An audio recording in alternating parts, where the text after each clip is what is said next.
اعوذ باللہ من الشیطان الرجیم، بسم اللہ الرحمن الرحیم۔ سورہ تکویر میں 29 آیتیں ہیں اور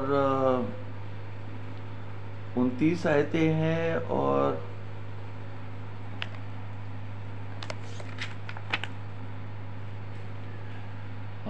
آیت نمبر 14 تک ہم ایک جو ہے وہ پیراگراف بنا سکتے ہیں، یعنی آیت نمبر 14 تک، اور 14 کے بعد پھر جو ہے وہ دوسرا پیراگراف، تو باقی ایک آیت الگ ہی ہے تو اس کا الگ سے معنی کر دیں گے تو 2 پیراگراف بنتے ہیں اس طرح، اور مطلب سمجھانے کے لیے۔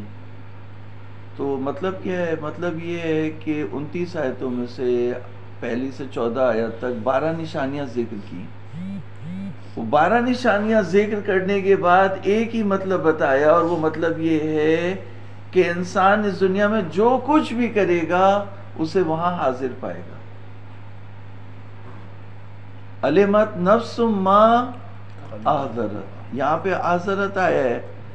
پھر جیسے آگے قرآن مجید میں یہ جو مطلب ہوتے ہیں نا تھوڑے تھوڑے کر کے آتے ہیں، جب بعض صورتوں میں آئے گا بات کی، اس میں ما قدمت و اخرت، ٹھیک ہے نا، بعد جیسے سورہ یاسین میں آیا کہ انا نحن نحیی الموتى ونکتب ما قدموا و آثارهم، تو قدموا اور آثار دونوں آ گئے۔ تو مین چیز یہ ہے کہ 12 نشانیاں ذکر کرنے کے بعد، قیامت کی 12 نشانیاں ذکر کرنے کے بعد یہ کہا کہ انسان جو کچھ اس دنیا میں اس نے کیا ہوگا اسے حاضر اور موجود پائے گا۔ تو حاضر اور موجود انسان کی جانب سے نہیں ہوگا، انسان تو اپنے عمل کو ضائع کر چکا تھا، بھلا چکا تھا، اس کا عمل جو ہے وہ یہاں پہ ختم ہو چکا تھا، لیکن یہ عمل ایک تو نام عمل میں لکھا جا رہا تھا، نام عمل میں، اور دوسرا یہی عمل جو ہے وہ بارگاہ الہی میں موجود ہوگا۔ تو ہم نے تو کر کے ختم کر دیا، ایک کسی نے جیسے کسی کے ساتھ نیکی کی، اسے صدقہ دیا، کسی کو روڈ کراس کرا دی، کسی مظلوم کا ساتھ دے دیا، کسی کو کچھ اور کر دیا، تو یہ جو عمل ہیں یہ تو ختم ہو گئے یہاں پر، لیکن وہاں پہ یہ سارے کے سارے حاضر ہو جائیں گے۔ یعنی انسان، جیسے میں آپ کو بتاؤں کہ اس میں روایات بھی ہیں، تو جیسے مثال کے طور پر ایک شخص اگر گھناؤنے کام کر رہا ہوتا ہے تو اس کا چہرہ جو ہے وہ گندا ہو رہا ہوتا ہے، مکروہ ہو رہا ہوتا ہے، اور ایک شخص جو اچھے کام کر رہا ہوتا ہے اس کا چہرہ نورانی ہو رہا ہوتا ہے۔ ان جیسے ایک قاتل ہے، قاتل کا جو چہرہ ہے آپ دیکھیے، اور جو غیر قاتل ہے، جو نماز شب پڑھنے والا ہے، اس کے چہرے پہ نورانی آتے ہیں۔ تو اس کا مطلب ہے عمل جو ہے وہ انسان کے اوپر تاثیر کر رہا ہوتا ہے، انسان کے اوپر تاثیر کر رہا ہوتا ہے، اثر آ رہا ہوتا ہے اس کا۔ تو پہلی چیز جو نام اعمال لکھ رہے ہیں وہ ہمارے ہی اوپر لکھ رہے ہیں، یعنی ہم مثال کے طور ایک شخص ہے، جیسے وہ ایک شخص روزانہ ورزش کر رہا ہے، ایک شخص روزانہ جب ورزش کر رہا ہے تو اس کا جسم جو ہے وہ بن رہا ہے، اگر وہ روزانہ اپنی صحت کا خیال رکھ رہا ہے تو اس کا جسم یہاں پہ ہو۔ ایک شخص جو ہے وہ روزانہ محنت سے پڑھ رہا ہے تو وہ بہت ترقیوں کی طرف جائے گا۔ تو اس کا مطلب یہ ہے کہ جو کام آپ یہاں کر رہے ہیں وہ یہاں پہ ہی ضائع نہیں ہو رہا بلکہ اس کا نتیجہ آ رہا ہے، تو قیامت میں جو بے طریقہ والا اس کا نتیجہ آئے گا۔ یہ ہے بات یہ ہے کہ تو پہلا جو عمل محفوظ ہو رہا ہوتا ہے وہ خود انسان کے اپنے نفس میں محفوظ ہو رہا ہوتا ہے۔ تو اب جو نشانیاں ہیں وہ یہ ہیں کہ بھئی اذا الشمس کورت، جب سورج کو گہن لگ جائے گا، یعنی اس کی روشنی ختم ہو جائے گی۔ کورت اس معنوں میں بھی ہے، اور جو وہ سورج کو طے کر دیا جائے گا، لپیٹ دیا جائے گا، لپیٹنے کے معنوں میں بھی ہے۔ تو لیکن زیادہ جو صحیح ہے وہ یہی ہے کہ سورج کی روشنی ختم ہو جائے گی. وہاں پہ جو ہے وہ گیسیں ہیں نا وہ جل رہی ہیں. جیسے تنور ایک وہ کیا ہوتا ہے، اس سے روشنی بھی ہوتی ہے، گرمی بھی ہوتی ہے. تو اللہ تعالیٰ نے ایسا بنایا سسٹم ایسا، وہ وہاں تو قریب بھی نہیں جا سکتے آپ اس کے. اگر سورج کے قریب آپ جانے کی کوشش کی تو آپ جل جائیں گے. نہ اتنا آپ فاصلہ طے کر سکتے ہیں، نہ جو ہے وہ وہاں پہ پہنچ سکتے ہیں. اور اگر پہنچ بھی گئے تو حاصل کیا، وہاں تو آگ ہے، جل رہی ہے. یہ کیا آپ کو اس کی روشنی اور جتنی حرارت چاہیے وہ مل رہی ہے. اگر اس سے زیادہ ذرا سی حرارت ہوتی تو سارے جل کے خاک ہو چکے ہوتے. زندگی یہاں پہ نہیں ہوتی، یا کم ہوتی. جیسے یورپ میں کم ہے تو وہ اسکن کی بیماریوں کے اور دوسری ہڈی کی بیماریوں کے مبتلا رہتے ہیں. یہاں پہ سورج زیادہ مشرق میں اور مغرب میں جو ہے وہ کم ہے. وَإِذَا النُّجُومُ انْكَدَرَتْ، نجوم جو ہے وہ مان پڑ جائیں گے. اب یہ جو ہے وہ تساقطت صحیح معنی ہے، یعنی ٹوٹ کے گر پڑیں گے. نجوم جو ہے وہ گریں گے. انقدرت جو ہے وہ بجھنے کے معنوں میں بھی ہے، یعنی مان پڑ جائیں گے، یعنی ان کی روشنی نہیں رہے گی. ویسل تو جو دوسری جیسے صورتوں میں آیا تو ٹوٹ کے گر پڑیں گے، تو وہ وہی معنی کیا گیا. ویسل جبال سیرت، جب پہاڑوں کو چلایا جائے گا. ازل اشار اطلت، اشار کہتے یعنی جو حاملہ اونٹنیاں ہیں وہ ان کا حمل پڑا رہے گا، اسی طرح ضائع ہو جائے گا. اور دودھ بھی بھرا ہوا ہوگا، کوئی دودھ دونے والا اور کوئی ان کے حمل کو نکالنے والا اور دودھ دونے والا نہیں ہوگا. جبکہ اونٹ اتنی قیمتی چیز ہے، عربوں میں اونٹ کی بڑی اہمیت ہے. اونٹ کو تو وہ اونٹ اسی طرح سے پڑا رہے گا، اس کا دودھ بھی اسی طرح سے پڑا رہے گا اور کوئی اسے لینے والا نہیں ہوگا. وَإِذَا الْوُحُوشُ حُشِرَتْ، حشرت یعنی جمع کر دیے جائیں گے. جب وحشی جانور جو ہے وہ جمع کر دیے جائیں گے. قیامت کے دن جو ہے وہ وحشی جانور جمع ہو جائیں گے. اِذَا الْبِحَارُ سُجِّرَتْ، سمندروں میں آگ لگ جائے گی. وَإِذَا النُّفُوسُ زُوِّجَتْ، جب نفس جو ہے وہ جڑ جائیں گے، یعنی جو روحیں ہیں عالم برزخ سے جو نفس ہے اس کو جسم کے ساتھ جوڑ کے دوبارہ ان کو زندہ کر دیا جائے گا، اٹھایا جائے گا. اسی کو بعثت کہتے ہیں، یا یعنی حشر کہتے ہیں. تو حشر تو عربی زبان میں حشر جمع کرنے کے معنی.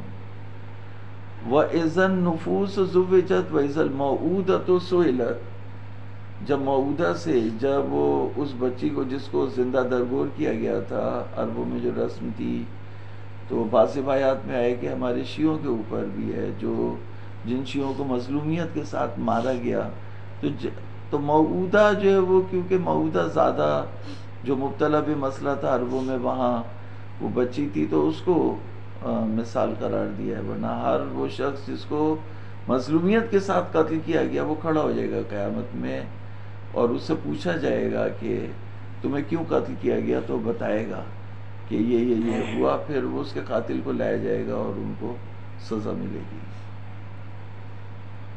موعودۃ سئلت بأی ذنب قتلت، تو ایک آیت جو ہے وہ، یعنی اس میں یہ بأی ذنب قتلت یہ اس کا متعلق ہو گیا کہ سئلت بأی ذنب قتلت، جب اس سے سوال پوچھا جائے گا کہ تمہیں کس گناہ میں قتل کیا گیا. تو پھر نشانیاں شروع ہو گئی. اذا الصحف نشرت، جب صحیفے جو ہے وہ تقسیم کر دیے جائیں گے، پھینک دیں گے. وہ جیسے وہ ہیلی کاپٹر سے پرچیاں پھینکتے ہیں، ایسے جو ہے وہ انسانوں کے نام اعمال جو رائٹ ہینڈ والے ہوں گے ان کو تو عزت سے پکڑا دیے جائیں گے، باقی پھینک دیے جائیں گے. تو رزلٹ آؤٹ ہو جائے گا. اذا الصحف نشرت، نام اعمال جو ہے وہ سب کے. وَإِذَا السَّمَاءُ كُشِطَتْ، آسمان جو ہے وہ انہوں نے لکھا ہے چاک کر دیا جائے گا. آسمان اچھا دو ہیں، دو طرح کی نشانیاں آئی ہیں. پہلے ظاہر ہے کریک لگے گا، اس میں دراڑ پڑے گی، پھر آسمان پھٹے گا. تو اذا السماء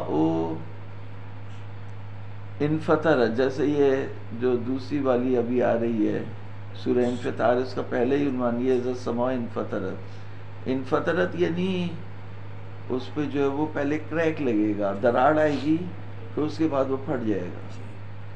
تو وہاں پہ اذا السماء انشقت، آسمان پھٹ پڑے گا. تو دونوں چیزیں ہوں گی، انفطرت بھی صحیح ہے اور شقت بھی صحیح ہے. پہلے انفطرت ہوگا پھر شقت ہوگا. تو کشتت انہوں نے جو ہے وہ یہ معنی کیا کہ آسمان کا پردہ جو ہے وہ چاک کر دیا جائے گا.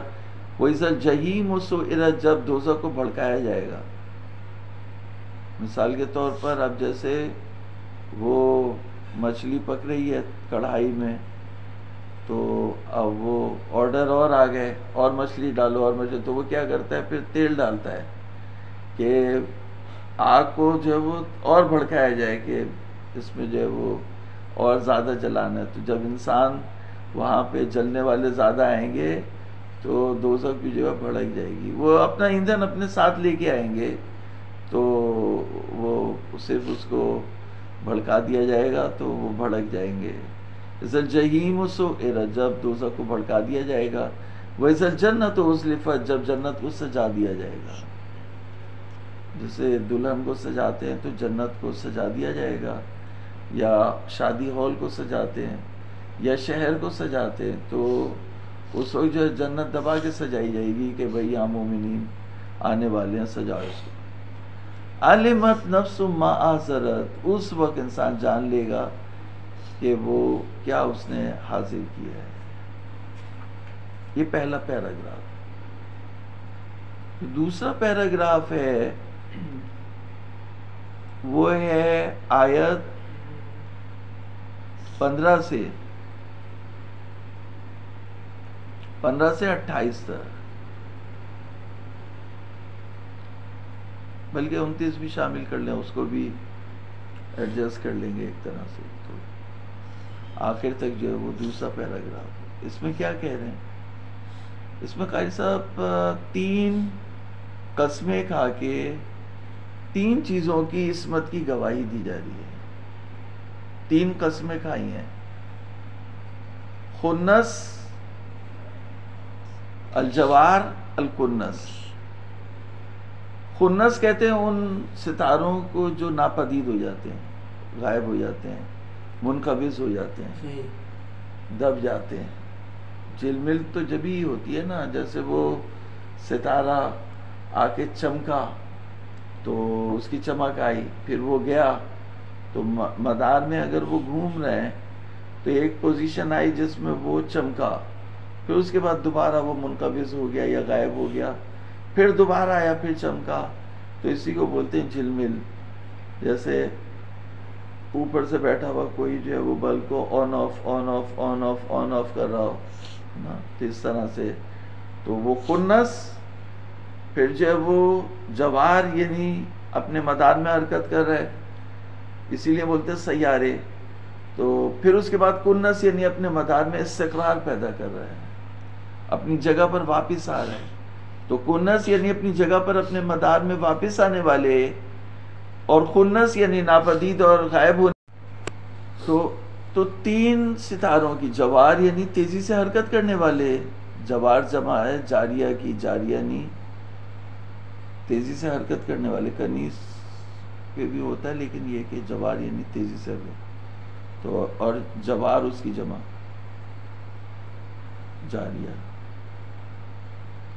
اور خنس یعنی ناپدید ہونے والے، اور کنس یعنی اپنے مدار میں واپس آنے والے. تو یہ جو ہے وہ ایک قسم حساب کر لے اسے، یا 3 ایک قسم حساب کر لے، یعنی کیونکہ وہی اگر ستارہ ہے تو وہی خنس ہے، وہی کنس ہے، اور وہی جو جوار ہے. تو فلا اقسم یعنی اقسم بالخنس الجوار الکنس، یہ قسم ہو گئی. واللیل اذا عسعس والصبح اذا تنفس، یعنی دم توڑتی ہوئی رات کی قسم، اور سانس لیتی ہوئی صبح کی قسم.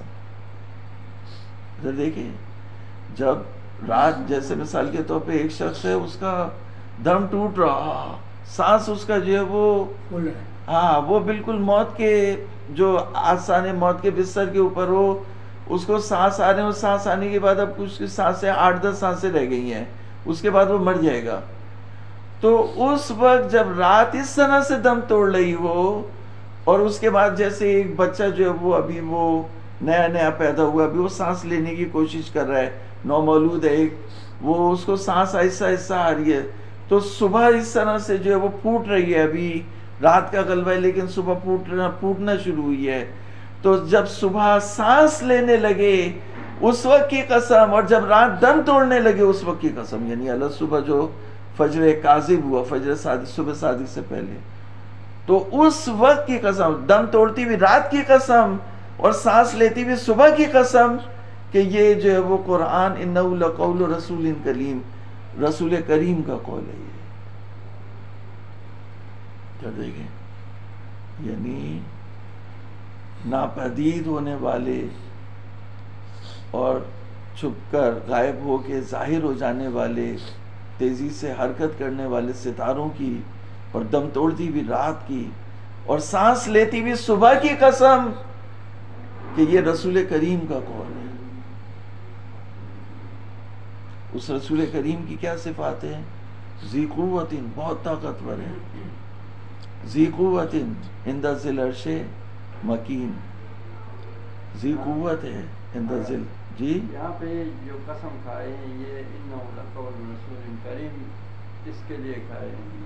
ہاں رسول کریم. اب یہ دیکھیں، میں نے آپ کو کہا نا کہ 3 چیزوں کی قسم کھا کے 3 چیزوں کی عصمت کے اوپر بات ہے. ابھی تو مطلب ابھی شروع ہوا. پہلی چیز جو ہے وہ رسول کریم ہے، یعنی وہ رسول کریم، اب جملہ سنیے گا، وہ رسول کریم جو قرآن لے کر کے آیا، کلام ربی تھا نا، اللہ تعالیٰ کا کلام ہے، تو یہ کہنا چاہیے تھا کہ انہ قول اللہ سبحانہ، انہ کلام اللہ، کلام ربی ہے، کلام اللہ ہے. تو کلام اللہ کو کیا کہا؟ قول رسول کریم کا قول ہے. یہ رسول کریم کی بات ہے. یہ تو لانے والا ہے، وہ اللہ تعالیٰ کا وہاں سے لوح محفوظ سے یہ کلام لے کر کے آ رہا ہے، فرشتوں کی پوری فوج اور لشکر اور بریگیڈ کے ساتھ لے کے. ذی قوت عند ذی العرش، ذی العرش میں ذی قوت ہے، مکین ہے.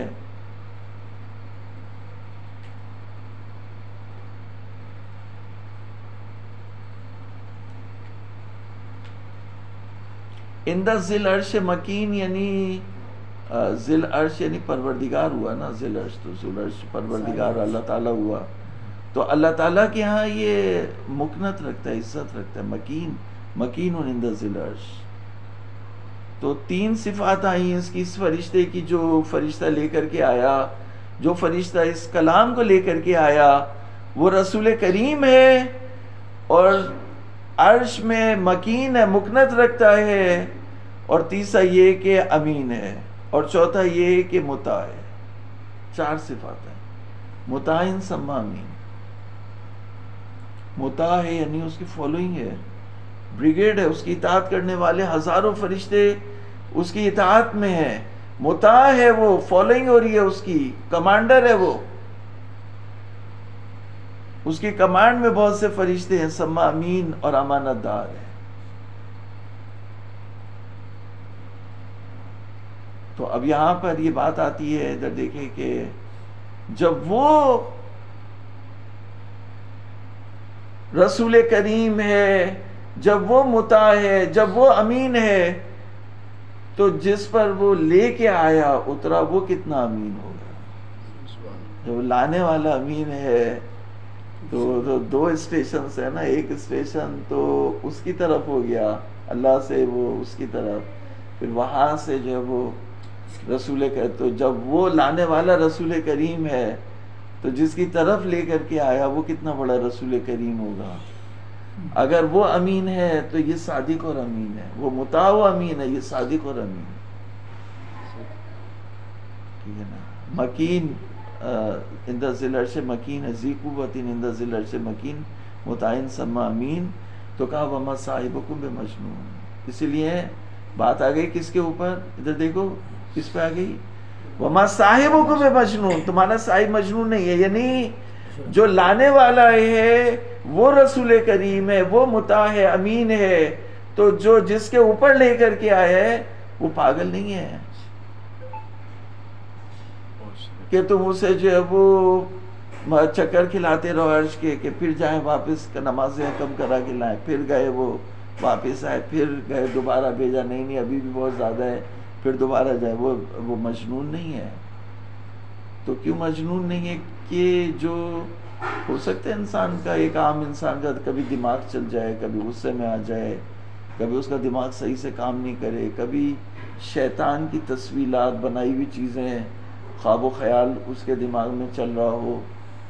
کہا نہیں، جو اس فرشتے کو افق مبین پہ دیکھ لے وہ مجنون نہیں ہوا کرتا. دیکھو کیا کہا، وَلَقَدْ رَآهُ بِالْأُفُقِ الْمُبِينِ. رَآ کس نے دیکھا؟ کس کو دیکھا؟ صاحب نے دیکھا اس فرشتے کو، یعنی رسول کریم کو دیکھا. اب یوں کہیں کہ رسول کریم نے رسول کریم کو دیکھا، رسول کریم نے رسول کریم کو دیکھا. لقد راہ بل کہاں پہ؟ افق مبین میں. افق مبین میں جب دیکھا تو یعنی ان کی اصلی صورت پہ دیکھا جو عام انسان دیکھ ہی نہیں سکتا، وہاں پہنچ ہی نہیں سکتا، پر ہی نہیں مار سکتا. وما هو علی الغیب بضنین. اور وہ غیب کی خبر بتانے میں کنجوس نہیں ہے. زنین یہاں پہ کنجوس کے معنوں میں آیا. البتہ یہ قرأت جو ہے وہ زوئے توئے زوئے کے ساتھ بھی ہے. اگر توئے زوئے لگائیں تو یعنی زنین اس معنوں میں یعنی وہ تخمین ظن و گمان سے، ظنیات یعنی غیب کو بتانے میں، غیب کو لینے میں، غیب کو ڈیلیور کرنے میں. غیب کو پہلے وہ لیں گے پھر ڈیلیور کریں گے. تو وما هو علی الغیب، غیب کے اوپر وہ جو وہ گمان کرنے والے نہیں ہیں بلکہ انہوں نے دیکھا ہے. یہاں پہ 100% یقین ہے، یہاں پہ گمان ومان نہیں ہے اگر اس طرح معنی کریں. اور اگر یہ معنی کریں زنین ذات سے تو زنین کنجوس کے معنی. وما هو علی الغیب، وہ غیب کی خبر بتانے میں کنجوس. وہ فرشتہ لانے والا، ادھر دیکھو جب وہ فرشتہ لانے والا کریم ہے تو یہ بھی کیا ہے؟ کریم ہے. زنین نہیں ہے، زنین کنجوس ہوتا ہے، کریم ہوتا ہے، تو یہ بھی کریم ہے. وما هو بقول الشیطان الرجیم.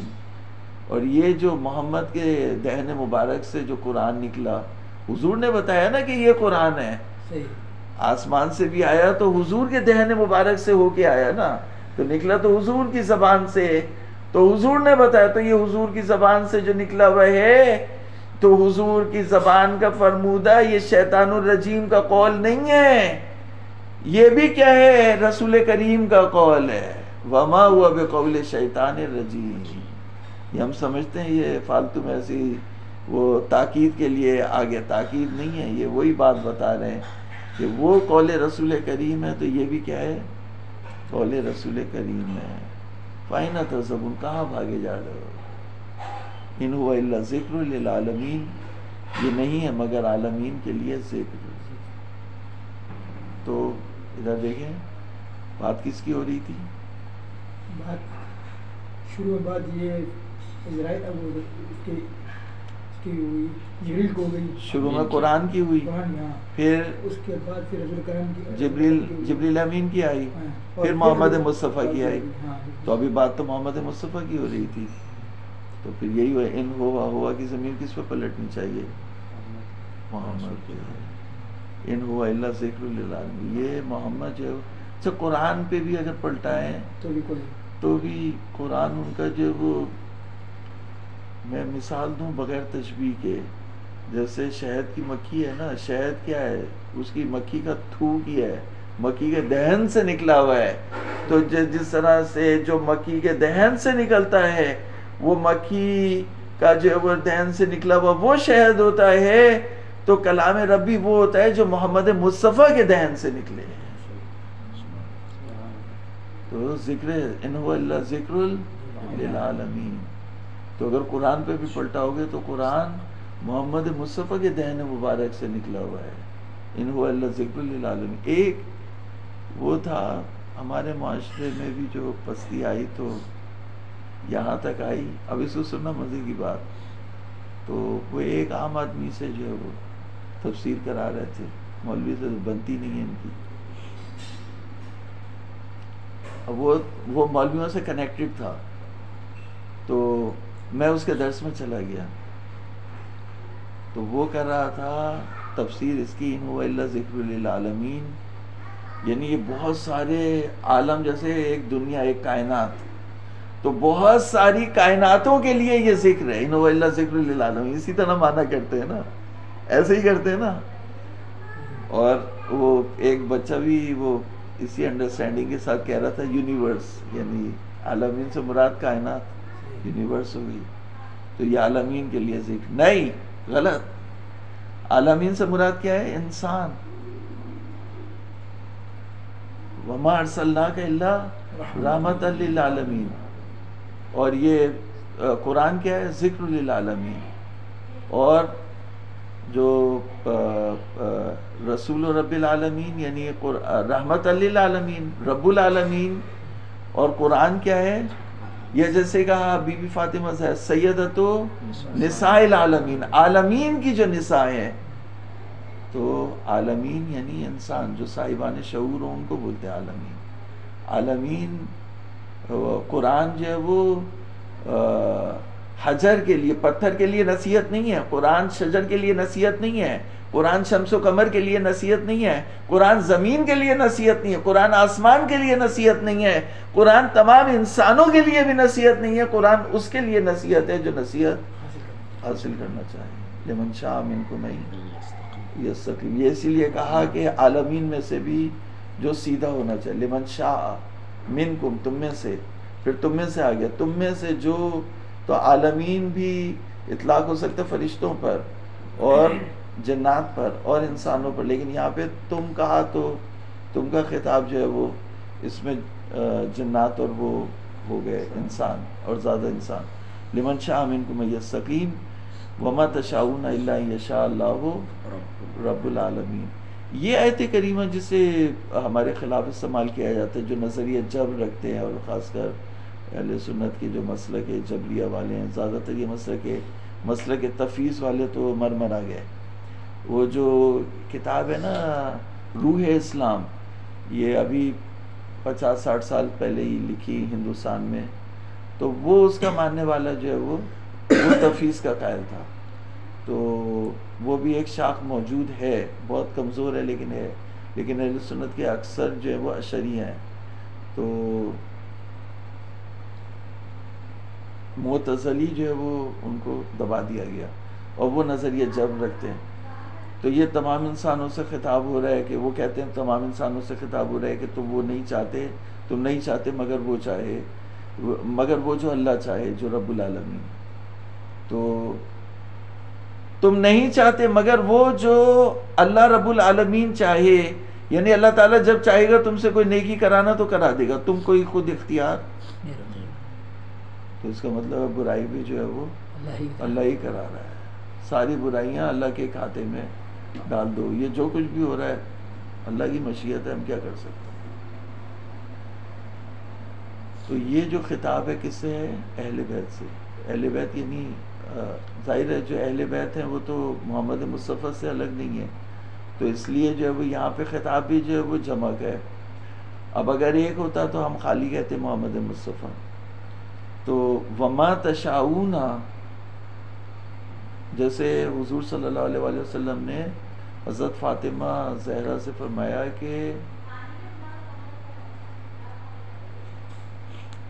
ان اللہ یرضا لرضاک ویغضب لغضبک. اللہ تعالیٰ آپ کی رضا میں راضی ہوتا ہے اور آپ کے غضب میں غضبناک ہوتا ہے. تو یعنی جو لوگ مقام فنا پہ پہنچے ہوئے ہیں، جن کا اپنا ارادہ نہیں ہے سوائے ارادے پروردگار کے، یہ کس کے؟ یہ ملائکہ کے بارے میں ہے. یعنی جیسے جبریل امی ان کے بارے میں، محمد مصطفیٰ دو ہو گئے، اور جو ان کی مطلب جو ان کے اہل بیت یعنی 14 معصوم اور 12 امام، ان کے بارے میں. وما تشاؤون جو مقام فنا سے گزر چکے ہوں ان کے بارے میں خطاب ہو رہا ہے کہ ما تشاؤون تم نہیں چاہتے مگر وہ جو اللہ رب العالمین ارادہ کرے. کیوں؟ اس کی دلیل کیا؟ اس کی دلیل یہی پہلی والی آیت ہے، لمن شاء منکم ان یستقیم. اللہ تعالیٰ تو ہمیشہ چاہے گا کہ تم سیدھے ہو جاؤ، لیکن تم میں سے ہر کوئی سیدھا ہونا نہیں چاہتا. تو اس کا مطلب تمہاری چاہت اور ہے. اور تو بس یہاں پہ یہ وہ لوگ آ گئے جن کے بارے میں یہ آیت کریمہ 29ویں آیت کریمہ ان کے بارے میں وما تشاؤون الا ان یشاء اللہ رب العالمین. اور اس سے پہلے جو ہے وہ عالمین ہے. عالمین میں بھی دو ہیں، ایک وہ ہے جو سیدھا ہونا چاہیے اور دوسرا وہ ہے جو سیدھا نہیں ہونا چاہیے. تو یہ قرآن جو ہے وہ عالم، یہ محمد مصطفیٰ یہ قرآن دونوں لازم یہ عالمین کے لیے ذکر ہیں. وصلی اللہ علی محمد علیہ الطیبین.